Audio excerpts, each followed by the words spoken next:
Okie dokie, I think we're live. Welcome everyone to the Business of Property on the Property Development Australia Facebook page. We've got people pouring into the Zoom chat room, and I see a lot of people on the Facebook page as well. I think we've got a bit of a full house here, David. Welcome. We have David Glover from Bluegum Property. And Bluegum is not only are you a developer, you're also a buyer's agent, David. So share a little bit about what it is that you do. And I'm sure I've got lots of people who are just itching to ask questions about our topic tonight, which is how we optioned up 11 properties for $1 each. Yeah, we did. Thank you, Cheryl. Yeah, Bluegum Property. It's our property business. So I am a buyer's agent. So we basically do focus on property projects. So I have an engineering background, did engineering all the way around the world, and so property was my gig was my side gig for 20 odd years. So my wife and I, well, she was my funder, so we did lots of property projects together. So we always went by ourselves. I retired out of engineering in about 2017 to go full time looking after our portfolio of properties, and then we went straight into to basically Bluegum, and that was. Oops, sorry, I might just mute everyone. Oh, did I mute you too? Sorry, I muted you as well. And then what that evolved into last, well, 6 months ago, I decided, I came back from the States from a short break over there for a couple of months to look at the property market and the mining market in America. And I just knew that I had to joint venture. You know, we both decided to leave the engineering profession. Well, my wife started her own business as well. So we lost our serviceability with the banks, in effect, for projects. So I had to solve another problem, which was, you know, how do you solve serviceability? And that's to do joint ventures. So yeah, basically rounded out our skill sets to add. I've always been pretty good at putting teams together, and you know, the sporting field, etc., and coaching, etc. So it's been a natural progression now, just into specifically joint venturing projects, specialize in that. And yeah, on the buyer's agency, we actually put together property projects for sale. So everyone can find a site, but you know, with our engineering degree, most business systems, we're pretty good at actually, you know, putting together really good feasible sites for developments. And just with the network you have of professionals, you've got a ready-made customer base. So that's what we currently do, and that may keep evolving as we go along. Who knows? Fabulous. So tell us a bit about some of the projects that you've done. Like what sort of projects? Residential, commercial, a mix of everything? Too right. We kicked off deceased estate, literally deceased estate, which required you know, removing the toilet seat as you went in the door. That was the first thing that had to get removed from the deceased estate. And that was a great project. That was a, you know, typical, you know, fixer-upper deceased estate. Then it was a mortgage foreclosure on a farm in the vineyards in Hunter Valley. And a good mate of mine rang me on night shift, and Rob's like, hey, one of the boys just said some guy's getting his gate locked and there's a like sheriff there or something, right? And so we literally went out at 6:30 the next morning, straight after night shift, and yeah, I owned that block about 24 hours later. So that was a mortgage foreclosure, 64 acres, Shannara there at the vineyards. If you look up the Hunter Valley vineyards and you type in Shannara, it actually still comes up on Google Maps. And that was a big fix up, built a brand new sort of house on that place. The day I laid the flooring, I literally left and drove to Brisbane for 12 hours to start an engineering job up here in Brisbane. And yeah, we've done everything. We've done title splits, 1 into 14 subdivision together, cosmetic renos multiple times, Airbnb strategies. While I've been renovating or extending, we've done some Airbnb stuff as well in amongst all that. Just multitude of strategies. And now we've sort of got the industrial side as well now. And then, yeah, in the business, yeah, it's just, yeah, we've got current 6 projects. We've got a 1 into 9 subdivision, a 1 into 4. We've got the Shell Street Precinct, which we're going to talk about tonight. We've got the storage units to go into that one. We've got an 11-unit development at just at Woody Point, just south of Redcliffe, and we've got a 24-unit development at Redcliffe. So that's what we currently got on the books. There's quite a bit in the pipeline. Plus, I got a multitude of properties and projects that we're finding for other people. I reached out to all the Sydney and Melbourne business buyers agents, and so they need help during the COVID crisis with all the South East Queensland properties. So we started sourcing all their properties for them, and that really helped them stay client focused. And we just did so when I say we, I actually built a network of buyers agents around the country that actually work through my systems. And so I bring in the leads, interface with buyers agents, and they follow the training and the systems to pull those projects in, and it works really well. It's made it quite efficient. That's great. You're collaborating with other people as well. All the time. I love it. It is really good, you know, like it's property's a people business. Don't let anyone tell you it's not. Yeah. So Shell Street Precinct. Yeah, what a rip snore of a story that thing's been. Like 3 years ago, 2018, Easter, I saw an ad, you know, like the for sale by owner type of ad, you know, so it was kind of like cool, right? So, you know, Easter Saturday night, you're supposed to be at a party. I'm sitting at a bar, you know, trying to talk to Sarah, trying to talk her out of selling it actually. And it sounded pretty good. And then she sort of goes, oh, you know, it's, she tells me all her other properties, and they wanted to buy this acreage down at Cogal, right? A really lifestyle type of change, okay? So they had to sell one of these investment properties. She'd inherited one from her mum, and she brought this initially when she was a 18-year-old hairdresser. And so I was like, really, Sarah? Like, why would you get rid of this one? I'm like, just get rid of your mum's one that you sort of inherited, right? And she's like, oh, no, you get rid of this thing. She goes, oh, it's industrial, and the neighbour's selling his place. And I was like, okay, I'll have a look. So that was the start of it. It was basically 2 adjoining properties in industrial commercial that was zoned for 15 metres. And so we picked them up cash flow positive, okay? And that was the start of the precinct. So what happened was the third neighbour that was for sale, I mentioned the word, I'd like to do a development. That's when you're a rookie, okay? And he just like, mate, it was not on the market at that price anymore, okay? And the real estate agent was like, oh, mate, I don't represent this guy anymore, okay? Like he went, you know, hook, line and sinker on the word, you know, I want to sort of look at doing a development. Would you do it together?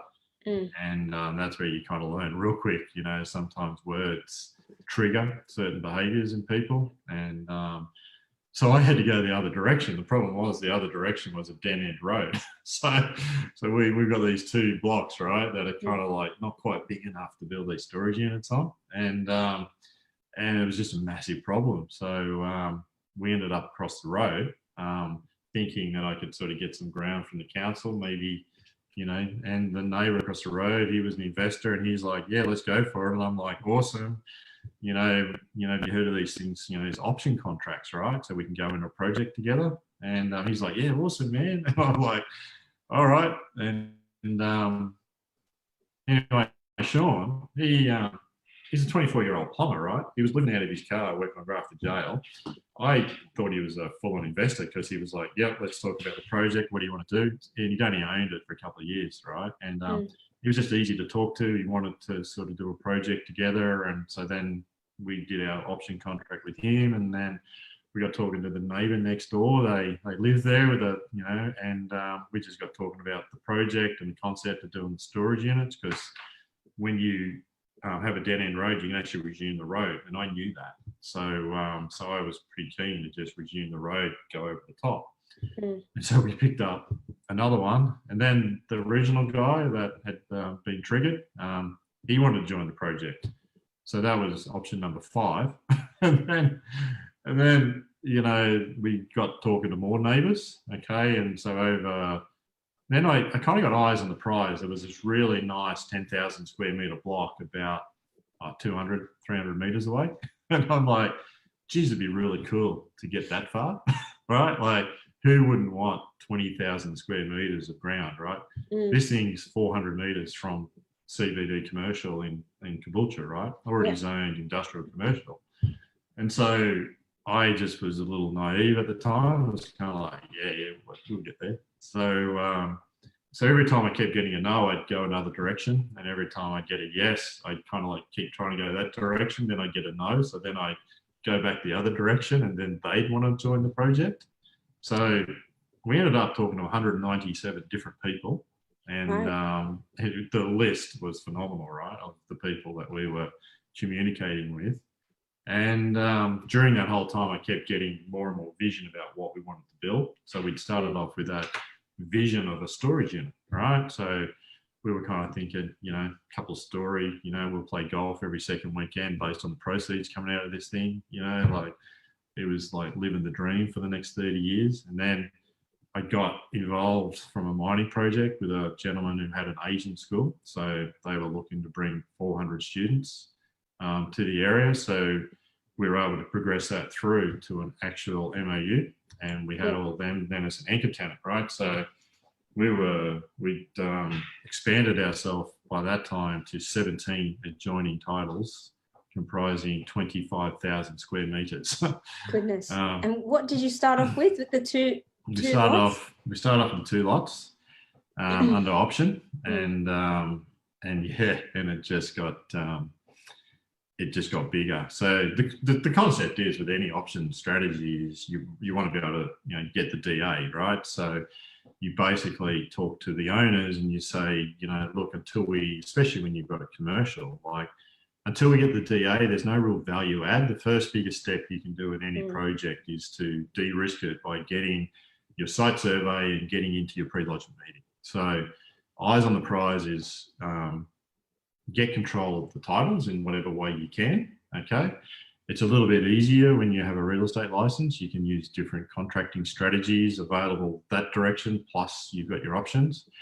And so we'd chosen to do the option strategy with this one. And eyes on the prize was kind of like, you know, let's get to a DA stage. But when we first priced the DA back then, and I had really not a lot of experience in raising private money back then. So we were still looking to fund everything ourselves. And so that just, so I had this site that ended up 5 blocks. So we had, you know, roughly 4,000 square meters, a bit over, which was actually a little too big for a storage unit complex by that stage, because if you do 3 stories, you realise that, you know, you're well over the 6,000 squares. So it became every time was just, I've got a problem to solve, I've got a problem to solve, right? And then when we got eyes on the complex, the educational precinct, that looked really good. And then COVID hit. And, we had a joint venture sitting on the table on the 2nd of March this year. And so we had 2 building groups. One of them had actually dropped a joint venture contract on the table. 2 days later, COVID just destroyed Australia. Like, it's just the finance industry had like a 2-week period. They freaked out early March.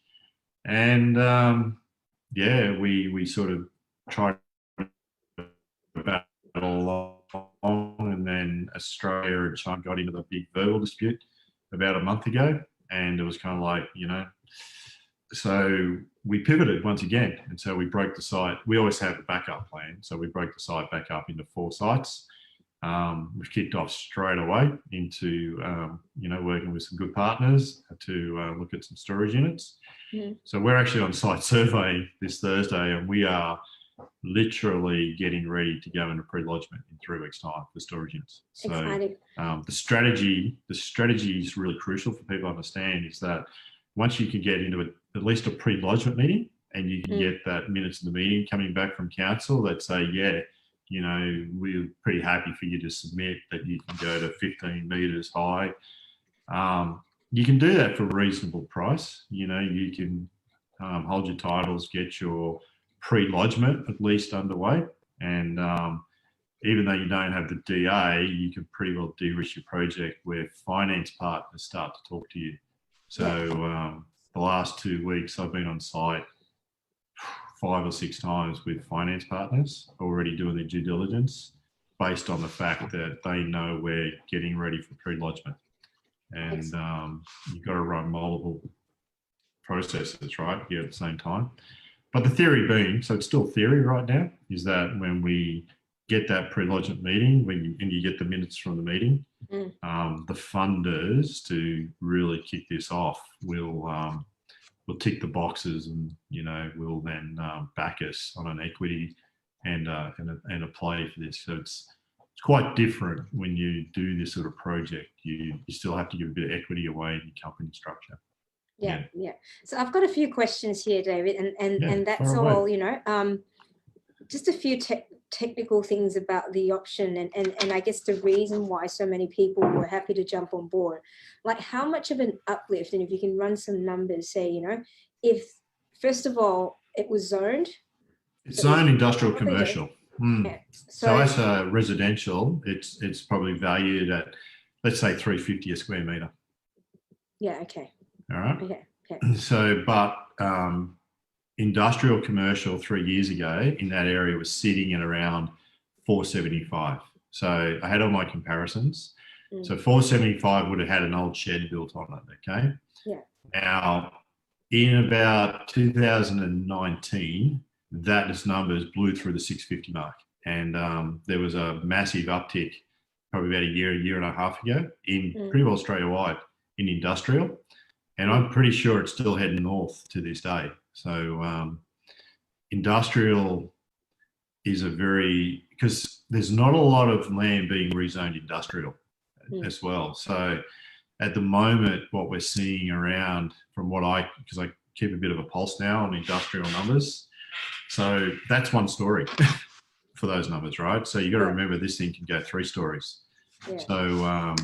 So that's why it's so important that we get that pre-lodgement that ticks the box that says, because we'll actually go and just blow slightly over that 15-metre level.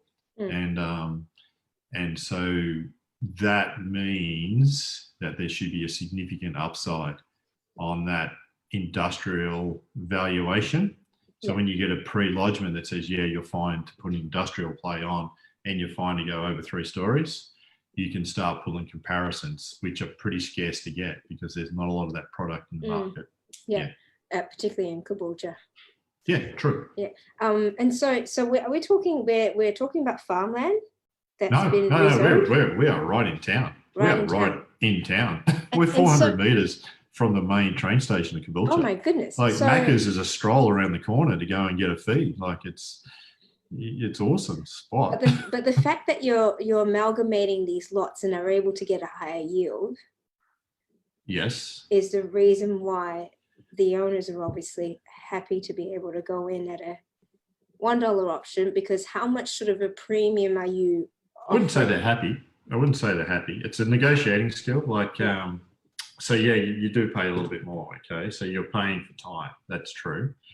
But you're also they're project participants. I know these people really well. I know them all in first name. I actually probably know some of their blood pressure, some of the older ladies and all that. It's just a classic, right? You get an education dealing with these 190s. There's so many people involved. It's amazing, right? So you got to be a people person. You got to know what they want. You got to know how to negotiate with them and for them. You need to become inclusive. So they are literally project participants. So many of these people are friends of mine now. I know them pretty well. And it's not quite as what most people probably think. Most people probably imagine something like this is a real hands-off deal. You just get these option contracts and it's all about the money and it's about the right deal, Cheryl. About they become a project participant. You need them in the tent with you for this amount of time. Everyone on that site knows the strategy.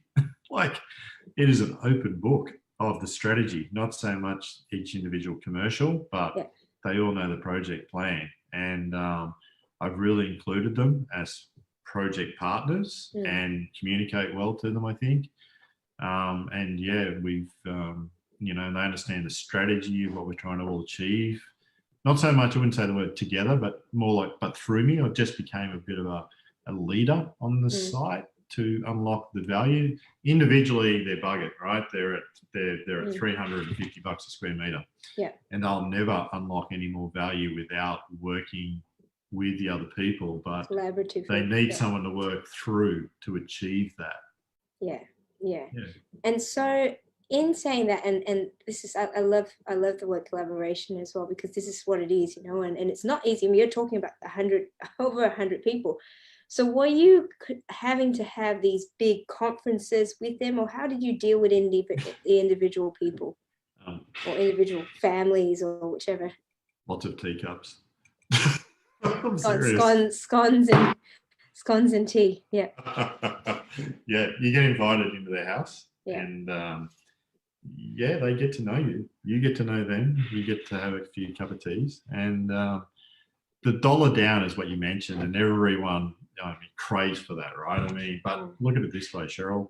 See that coffee cup in your hand just there? If we want to negotiate about the price of that, because I see yours is slightly bigger than mine, right? So let's talk about that coffee cup. If I want to negotiate on that, we could name a price, right? But I would just say to you straight off, look, the only way we're ever going to agree on a price is if we agree, I just give you $1 deposit now, and now let's just figure out what the remaining price is.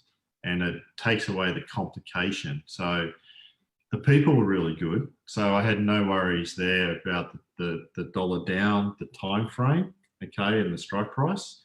Very easy to come to that. Now, it's when you get to the lawyers, that's when you're in massive trouble. Okay, so how many lawyers did you have to deal with? 14. Oh. 2 of them should be disbarred. They were that bad to their customers. So I always pay for 2 hours of legal advice. So I pay for 2 hours for them to go and get legal advice so that they can go and get proper legal advice from their nominated lawyer. Now, 2 of them are extremely brilliant, wonderful. The most dearest one that we put together was the 10,000 square metre title. You would think their lawyer would have been the most horrendous person you could ever meet, right? Like you think big wig lawyer, blah, blah, blah. He was awesome. Like that guy was just gold medal. He first thing he said is, "What's your intent, lad?" Right. Okay. So you tell him about the project, right? And he goes, "Well, all right, we'll change this and I'll change that. And you happy with that?" "Yeah, mate." And he's like, "Good lad." Okay. That was what he was like. And yet on some of the others, we had one gentleman who's quite disabled gentleman. He went into a lawyer. The lawyer swore at him in the way of like, "I would never touch a contract in my," and basically booted him out of the office, sent him an $800 bill. And this guy's crying on the phone. I said, "Send me the bill, right? I'll ring this guy up." We had a discussion. I didn't pay the $800. The $800 bill went away. I just said, "That's horrendous, mate. You cannot do that to people." You know, so we saw everything. I mean, human nature is human nature. It raises itself so much in a project when you are negotiating this sort of numbers, time frame, collaboration. Yeah, you face a lot and you see a lot of human emotion. You know, people are, to this day, right, because we are now seeing surveyors come on site and we're starting to get to the end goal. Like when I was up there the other day, you know, like there's a certain amount of I don't want to use tension in people, but creative tension. So they're like excited that we're almost there, you know, so they're on the journey. People are a little nervous, you know, they're well informed about where we are and where we're headed to. And so, yeah, you know, you're always, that's why you've got to be a good communicator to them about what's going on. It is their title and it's their title the whole way through. And I've had to learn to become highly respectful that it's their title and they are a project participant, even though, you know, we have a commercial agreement. Yeah. Yeah. Did the owners have to have any sort of MOU between each other? No, actually they didn't even, there was very little communication between owners. That was kind of the surprising thing. They all kind of kept to themselves. Okay, Yeah. good. So I've got a few questions here from the floor. Yeah. So Owen's asked, how did you ascertain the strike price? Well, there's a couple of ways you can do that. All right. So Cheryl, tell me, that's a nice cup, right? Would you sell it? Depends on how much you're willing to pay for it. There we go. All right. So straight away we're into a price discussion. So a lot of it's education. So I would always have comparisons. Okay. So we knew what everything sold for in the area. There's a couple of reasons people sell. They either want to go and move somewhere else, or they just want the money. Okay. Generally, most people want to move somewhere else, and we had that quite a lot. So we basically also had comparisons of where we sort of knew the people wanted to move to. So if they wanted to move to Redcliffe, for example, and live on the beach, I knew I was in big trouble, okay, because that's a $7 to $1 million sort of unit, okay. So, but if they had aspirations of moving to a nice house and maybe buying a caravan and putting 60 grand in the bank, all right, then we're in for a deal. So, so you had to manage people's expectations. I saw everything. I saw everything from realistically wondering what a nice little markup on what they pay would be, so like a return on investment type of calculation, to the most greediest type of approach you'd ever seen in your life, right? Like, and basically, you know, you're screwed if I don't do a deal with you, and blah, you know, blah, blah, blah, right? So everyone works through those motions eventually, and so finding that strike price is a balance of people's wants, needs, and behaviours. And so you can approach it with multiple strategies: the intrinsic value strategy, the aspirational strategy, or the look, this is just a price type of strategy, okay, that we can afford. You know, like, I'd love to put you in a unit at Redcliffe, I really would, you know, but you got to realise industrial land's only worth X amount of dollars, and it has to be a viable project. So you have to do this. You know, I understand where you want to go to, but you got to realise we have to get there to let you go there, and that just takes somewhere between 7 to 17 meetings. I literally had 17 meetings with one person. Yep. Patience, sir. 17 meetings. 17 face-to-face meetings More with one particular title. Yep. Exercise patience. So was it a blanket square meter rate across the board, or each and everyone's? Yeah, each and everyone's slightly different. And you got to realise there's some sections that are worth more to the project than others. So we've got some really high visible stuff. We've got some location that's slightly water affected. We have stuff that's got the main road. So we've got the main transport, so a transport solution. Yeah. And we've got other stuff that's closer to McDonald's or to the centre of the city, okay? Yeah. So though very much each title had a different weighting of value to me, and I kept, as we were progressing the project, sometimes we would face it north one week, and then we picked up the school, and all of a sudden I'm facing it to the centre of the city. So what was the back end of the project became the front end of the project in about 2 hours, right? Depending on, you know, so it's a bit of a moving feast, really. It was a hugely and every time I get blocked going one direction, it would sort of change what we kept. So we were rolling out aged care thought. So it was an education precinct. It was a health precinct. It was a entertainment precinct. They were our biggest options. And so you go and you assess all these things, right? So Caboolture's got some real strengths, and it's got a few weaknesses, but in the strengths, we just kept working away going, oh, this would make an awesome hotel pub, right? And then, you know, thank God we didn't go down that route, because COVID would have totally put us in massive trouble. But we investigated it. I got to go to all the pubs in Caboolture and do a business meeting, you know, to see, you know, what the pubs were like, and the clubs and the hotels. Like, if you have a look at Caboolture South Lease Club, I was highly inspired. I really wanted to replicate what they did. And then we got interested very much in the education really quickly. And it is a really interesting market to get into.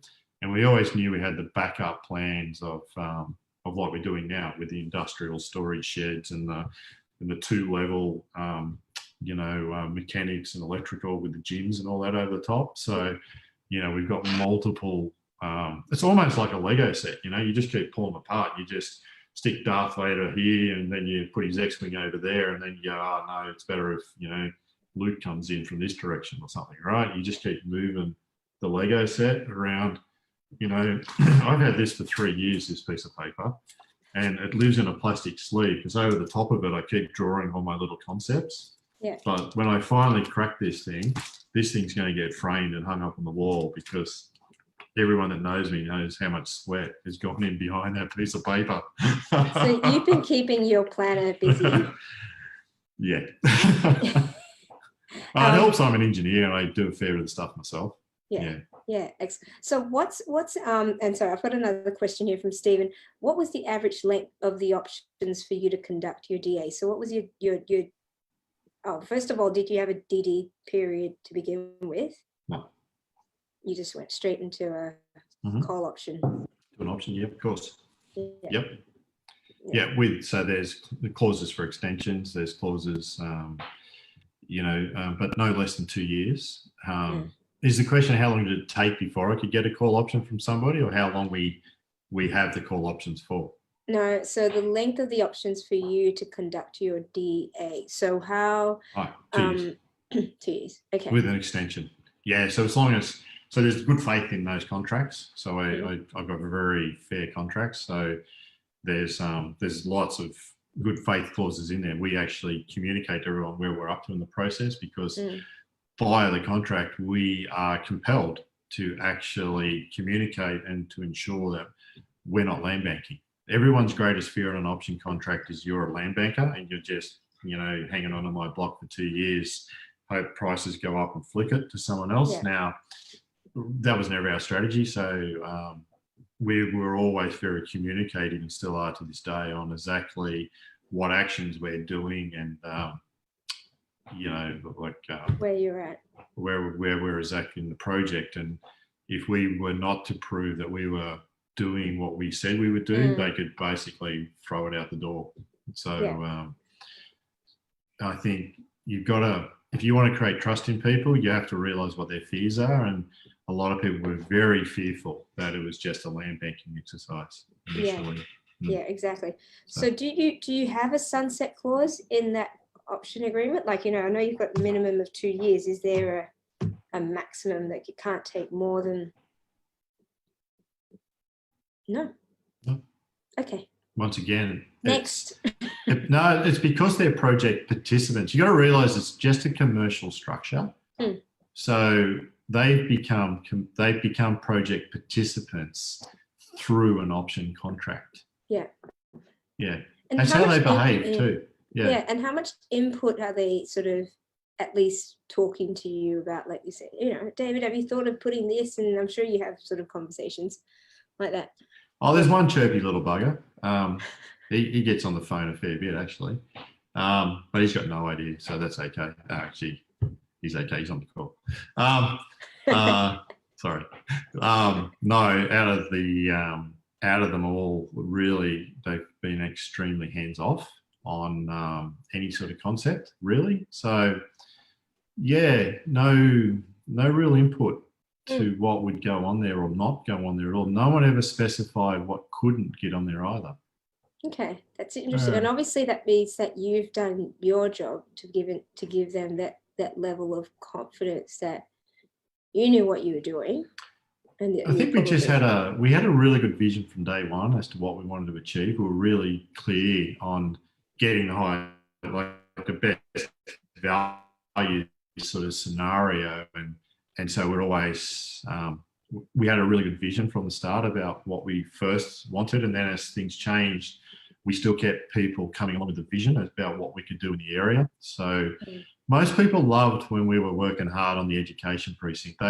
Most people almost wanted to leave a legacy in the area as well. So they loved the thought, even when we were seriously looking at the childcare a few weeks ago, that really struck a chord with a lot of people. They really actually kind of wanted that as well. So there was definitely positive responses to things that they thought had a bit of a legacy to the area. Yeah.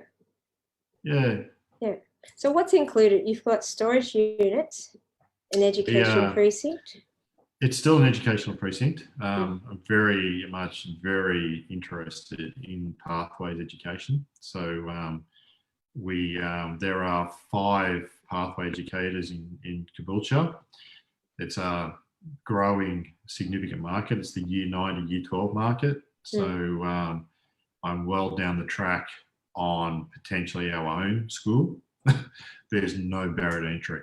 And so I've got some interesting ideas on that one that we can do, including our other business is an engineering automation business, and the timber mill next door, we have already started discussions over an advanced robotics educational precinct in that area. The problem is councils don't have a lot of vision for what could get put into their areas. They do have groups inside their council, but they're not very commercially innovative. Hopefully that's, I've got to go into pre-lodgement in 3 weeks, so don't say anything to council. So we've got some really good ideas. I've done a lot of assessment. I need to crack through on the storage units to prove the valuation to the big fund players. They've been on site doing their assessments. They're just waiting for us to get into the pre-lodgement meeting now. And we need to crack hard after that with getting them on board, either especially into that educational precinct, health area. We've got a section where we've got to provide, like a small IGA and an industrial with gyms and hairdresser shops and stuff like that we can put in. So once again, it's a bit of a Lego set, but we've got a hit list, a wish list of what we can put in, and what we have to solve is our money flow. That's the thing. You've got to get your first value put into your block, and then you've got to get, like I said, I've got to give away some equity on the site to get partners in, and then we go traditional funding. So it's quite a path to get there. 2 questions I've got in terms of council and planning, So one, just remember I've got pre-lodgement in 3 weeks. Yeah, that's right. Be nice. Was there a strategic plan that council had for the area? I'm an engineer, and oh my God, do I get bloody cranky when I am meeting those people over strategic plans. Yeah. Does that answer the question? So I guess that's I guess that's probably a not really. They do. All councils now have these economic strategic development groups. They pull effectively a lot of their town planners into that group. Okay, wrong people. Yep, nice people, just the wrong skill set. Yep. And why do you say that? I got to be really careful, Cheryl. I got to deal with these guys on a really big precinct, and like my opinion based on my background, and engineering, did a lot of development around the world, big development areas, right? I saw a lot of really good stuff going around the world. So I get frustrated because I don't see that level of interest or expertise, or they're not thinking. Like, this country has to innovate. We've got to get better. We've got to embrace robotics. We've got to embrace automation, all this sort of stuff, right? These people think advanced automation, sticking a sensor on a bloody pipe factory, right? That's 1980s technology. Sorry. It frustrates me because if you get up into actually, the Sunshine Coast, highly innovative, right? You got so many good tech groups in the middle of the Sunshine Coast, right? Really clever, and yet these guys, they don't even know what they've got in their own backyard. In way of value in some of their manufacturing and their assets that they've got. So you get frustrated pretty quickly. Councils aren't there to help you, Cheryl. They are there to follow the bureaucratic process. So it'll be an interesting pre-lodgement meeting. Oh, no, it'll be good. I probably won't be allowed to be there. I'm pretty sure Alex Steffen will ban me. Okay. Excellent. All right. Next one is about funding. Oh yeah, here we go. So mindful, we've got sort of 15 minutes there.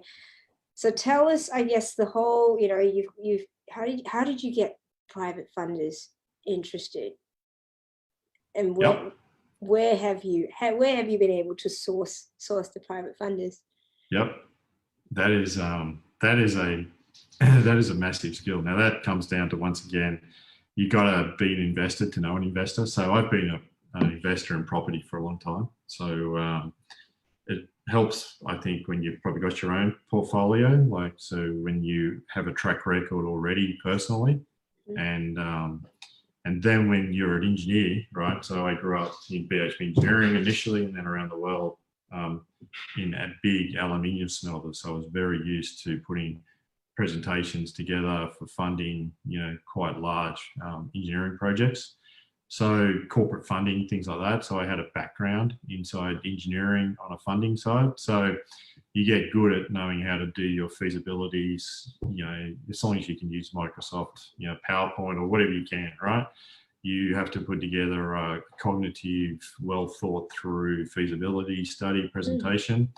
And you've got to then go wear the leather out in your shoes, talking to people about your projects, your background, what you're trying to achieve, get them into the vision.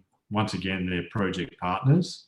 So when you're raising private money and joint venture money, they are in the tent. So when we now deal with people, they can come in as a money partner first. And then we've got, that next level then, which is what I call in the tent, where they're actually in the owner's team, and that's private money. And they get their share of the rewards in the projects. And that's why we can do so many projects. We've got, I think I was talking to you a bit earlier, like, yeah, it's a bit of a trajectory now. We're getting a lot more private money coming to us. And it's based on having the right projects at the right time with the right, well thought through project plan and communication about what it is, and showing you've got a great team. You would have seen my my logo board recently I put out. Everyone loved that. Like you've got to be proud of your team. Like they're good mates of mine as well, but they're wonderful businesses. Every single business on that logo board of ours is a solid operator, well versed in what they're doing. So it's not just me, private money people putting their money into, they're putting it into the project, into the delivery team. And so you've got to have a very well-rounded package. You just can't be a entrepreneur and get private money to come to you. Yeah, and they're coming in from equity. What sort of equity is a slightly different play, Cheryl. So yeah, the joint venture is different to an equity play. Equity play is when, like the Shell Street one, that's held by a company structure to hold those titles. Yeah. And so when I mean an equity play, they actually take a percentage of that company, where when we do a joint venture, they don't take a share of the company. They take a share of the profit. So a joint venture is a profit share, but an equity play is actually giving away the baby in the bathwater. Yeah. Like they literally are getting shares in a company that holds that asset. Yeah. And what's the total development cost of this project looking right now? Yeah, so we were originally at just shy of the $100 million package mark on the precinct, and so that was the deal with the building group. We had just shy of that, like, to be funded, and so we backed off a bit now from that. So the storage units, we're roughly looking at a $10 million project in that small corner. So so if you think 2,000 square meters of our 25,000 square is now slated for a $10 million project. We're still pretty much on track for a $100 million spend over the total span of that project. Yeah. Yeah, and it's obviously going to be in stages where you can cash flow that a lot better as well. Yeah, well, think of the storage unit, right? I mean, the so cool thing about that is we build a box, right? You know, the next cool thing is it's like more level. You have to deck the first level out, get all the customers in, cash flow pays for the rest of the fit out. The fit out's actually quite expensive. So I'm loving that concept, right? Like I'm thinking, what else can I build on there that's got a similar concept that you can build a box and then get cash flow to expand into? So even though I'm going to build a whole bunch of those man caves, those 3-story man caves with those, things. If anybody wants one of them, give me a yell, because I need a neighbour. My wife won't think it's sus if I have one just there by myself. Have you seen them? They are amazing, those things. Do you know what I'm talking about? Not the little tiny houses. I was just checking if you'd been in one. A little man cave? No, my husband's not allowed. My husband's not allowed to have one. Sorry. He's allowed a shed, a small shed. These are a big shed. Yeah. Yeah. I've got a few questions here. Hold on. Yep. Owen said, have you looked at tech capability? Could you run a network POI from location, i.e. helping drive technology park? Thought about it. I mean, that sort of so much touches on our other business, right? So we have a automation business. So, you know, Industry 5, automation of mining, forestry space. I thought about it. We've got some early stage discussions, but I'd probably put that somewhere else than Caboolture, to tell you the truth. I'd be more interested in the Springfields of the world and places like that that have got, or I'd go into Mooloolaba, somewhere I really need to tap onto the higher speed cabling. Caboolture, I think, would kill me for that. This site's too good for that. It's got a different destiny, this site. I'd like to go back to the funding as well, again, David, in terms of private lenders from the debt space. And we're talking about Caboolture being a little bit out of town, right? Like what's the appetite for it in the current market for funding? Best I've ever seen.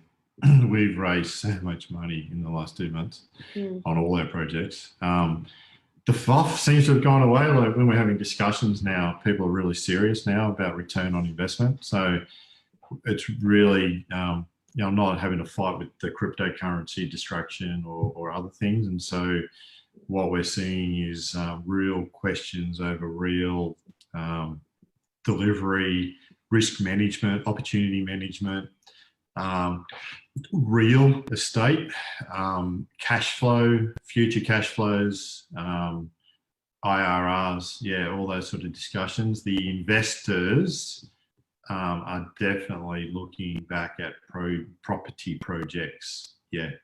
So it's easier now than it's been for a long time.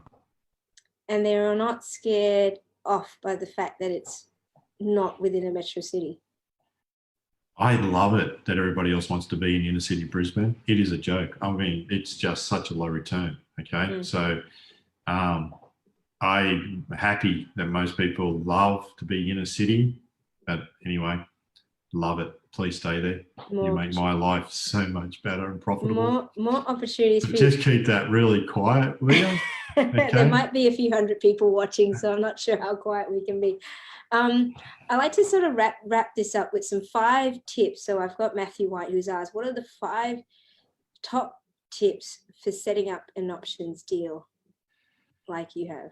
Yeah, you gotta know your values of your land, what you can go to and why. Then you've got to do your homework. Then you've got to know about the people that you're interacting with, like the title holders. So first tip is, know what really the value of the land would be. I always knew that we needed to be in around that 4 to 450 mark. Otherwise we were dead. So if you can hold your heart on that and know that number, you can explain it to somebody with conviction. If you're wishy-washy, no good. Second one is know your people. So every time we got to meet a title holder, we knew a lot about them, and we respected them very much as the title holder. So I hope we did a good job there as remembering that it's their property and that we were inviting them to try and participate in the project with us, and we needed to know them and understand too that they would go through various emotions and reactions. So that's really tip number 2, is to know your potential partner and to treat them as a partner, not as a piece of paper that you need signed. I see a lot of people go in that way too hard. Third tip is pay their lawyer for 2 hours. That stopped a lot of heartache. So that should really be tip 1. No, the most important tip is tip 3. Okay, pay 2 hours of their legal time. It's a good call. Okay, so that gives them the right to have good representation and stops the lawyers on the other side from bleeding them, for every penny they can. Yeah. I'm getting stuck on tip 4 and 5, people. Like tip 4 is really be pretty flexible. Like go for your keep your vision in mind. You always want to have what that Lego board's going to look like, but still be flexible that you can move it around. Don't get too pedantically hung up. I got taught a big lesson on a 1:14 subdivision of mine years ago, and that kept me going with this one. And the last one is just have faith and persistence. Every time I got a no, it became like, okay, I can go left, I can go right, I can go under, I can go over. It became a bit of a funny mantra after a while, like my mate would laugh and say, what, you got to know? And he knew that I'd be heading off in some other direction to try and, achieve what, we were trying to achieve. So they're my 5. And I can't repeat them now because I've forgotten. No, that's fine. I can that's what replays are for. Great tips, David. No, that's been fantastic, and I'm sure we'll have a few more questions. It's an exciting project. I don't know if you've got any images that you can sort of. You probably don't have them. I can share. Moment. Yeah, okay. That'd be great. Okay. Love can to I see share? it. Yes, okay. Of course. Hold on. I've got to. You got to allow me to share. Allow participants to share screen. Go ahead. Oh, so here she is. So this is the Shell Street Precinct. So that's KFC, Macca's. Okay, yeah. There's the train station. Yeah. There's council chambers. Okay. Yeah. And so this is the Shell Street Precinct. All here. Fantastic. This is the site. So our storage units, in about a year's time, hopefully Google will fly over and you'll see a few stick frames going up just there. Okay, so that's an old busway. So there'll be and that's a main distributor road. So lots of people will see it. So there will be a great big box just there, 3 stories high in about 2.5 years' time. So, and that matches in with the look, and then we obviously progressively fill back into the the premium sites. So. Traffic lights up here for both directions. It's really important to be thinking about traffic when you're doing site layouts and concepts, what you want to do. That's a one-way in. We've already got there's a service station there, and then there's a really small development. There's about 16 storage units just there. They're owned by a guy that's about 90-year-old now, and that's been full for 40 years, right? And so it's pretty good. We've got a good relationship with the council, as much as I do rip them off. I actually do love them. They're pretty good. It's a great location. Yeah, that point of the project is only 400 metres from the CBD. We fall within the 900 ring for the infrastructure chargeback. So, we know the town plan inside and out for that area. We're in a great location. We've got a good price. I think we've got a good concept, and we've got the right commercials. So that's what she looks like. And fantastic. Obviously we want that, and we want that, that's what we're after. So that's what it looks like, Cheryl. That looks great, David. Thank you so much for sharing. Love a master plan development. Well, that's actually, that slide, I did run a pretty big funder through all that slide pack today. That's why it was up there. Oh, good stuff. So if anyone's our friend. Anyone's looking to place some money, David's got a pretty good project there. Good stuff. The doors come in blue and only blue. Okay. Yeah. Okay, to go with the branding. Is that the whole idea? Oh no, special price for blue doors, Cheryl. You know that. Yes, I do. all is good. Thank you. I can't wait to see how this all comes together. I've had many coffees and teas with little old ladies and little old gentlemen, so I can absolutely resonate with, well, probably not 120, but that's a huge achievement. So well done, and I think it'll be a fantastic project out where you are, and it's great. You're providing employment. Heaps amount of employment in the area. If you've got education, I can't see why council would not be jumping up in excitement. Hopefully. Yeah. Hopefully. We're gonna know in about 3 weeks, Cheryl. Yeah. Yeah, so we'll be nice. Well, thanks, David. If anyone's keen to, obviously, because you're a buyer's agent, as we mentioned at the beginning as well, if they're keen to get in touch with you. I know you're busy, but you've got a good team. We've got a good team. You've got a good team there. We've got a good office. What's the best way to get in contact with you? Yeah, please, through the Facebook page. Bluegum Property is great.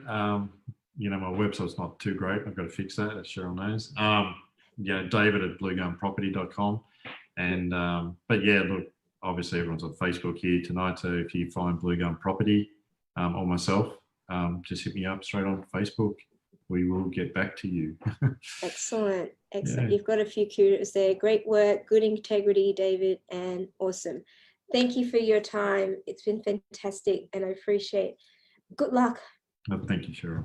Good luck. Appreciate everything. I'll touch base with you again soon. Take care. You will. Thanks, hon. All right. Thank you. Cheers. Bye-bye. All right.